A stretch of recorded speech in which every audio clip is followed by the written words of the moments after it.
Assalamu alaikum, barkanmu da sake saduwa a wannan tasha mai suna kunnen kanawa, tashar ku mai albarka, tashar da ke kawo muku labarai da nishadi da kuma abubuwa daban-daban a nahiyar Afirka da kuma sauran kasashen duniya da kuma rahotanni akan abubuwan da suka shafi rayuwa na yau da kullum. A wannan karan za ku ji cewa gwamnan jihar Kano Abba Kabir Yusuf ya mayar da Muhammadu Sunusi na biyu a sarautar Kano. Gwamnan ya bayyana haka ne a cikin wani jawabi da ya yi wa al'ummar Kano kai tsaye a ranar Alhamis. Jim kaɗan bayan ya sa hannu kan gyarar dokar masarautar Kano ta shekarar 2024 da Majalisar Dokokin Jihar ta yi da safiyar yau Alhamis. Gwamnan na Kano ya bayyana cewa hakan na nufin a yanzu a wannan jiha sarki ɗaya tilo suke da shi. Wannan yana nufin wannan sarki shi zai ci gaba da riƙe ragama ta masarautar Kano baki ɗaya.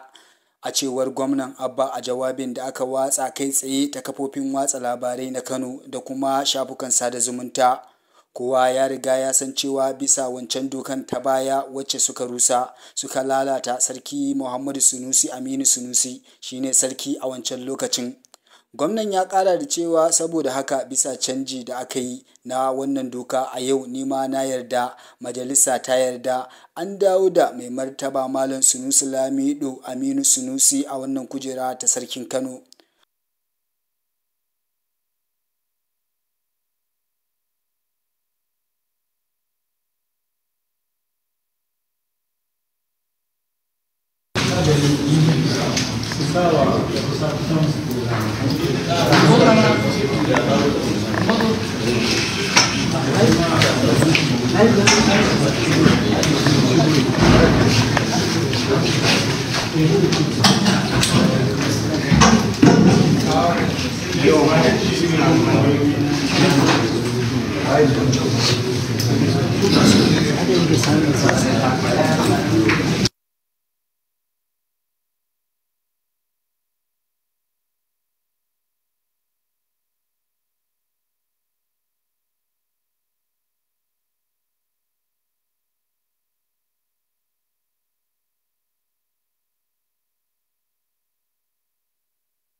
Ku tiyar tashar mu mai albarka domin samun bidiyon mu masu inganci da asali waɗanda suka shafi musulunci da musulman duniya baki ɗaya. Wannan ita ce channel ta farko da take kawo muku dukkan abin da ya faru a nan cikin gida da kuma ƙasashen duniya. Kunnen kanawa, ƙara da ɗaya ka sha labari. Idan wannan shine karanka na farko da kuka fara kallon wannan channel ɗin tamu, ku yi mana subscribe, ku danna alamar ƙararrawa, ku yi comment, ku yi liking, ku yi sharing domin samun abubuwan mu da za mu kawo a kowace rana a sauran shirye-shiryenmu na kunnen kanawa.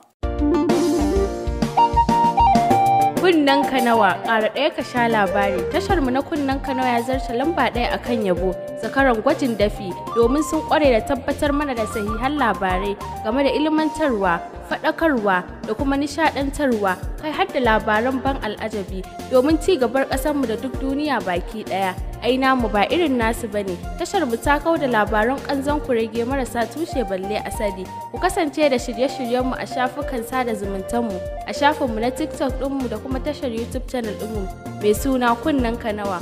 Ku danna mana subscribe, ku yi liking, comment, share a kullum a kowane lokaci. Tashar ne dai kunnen kanawa.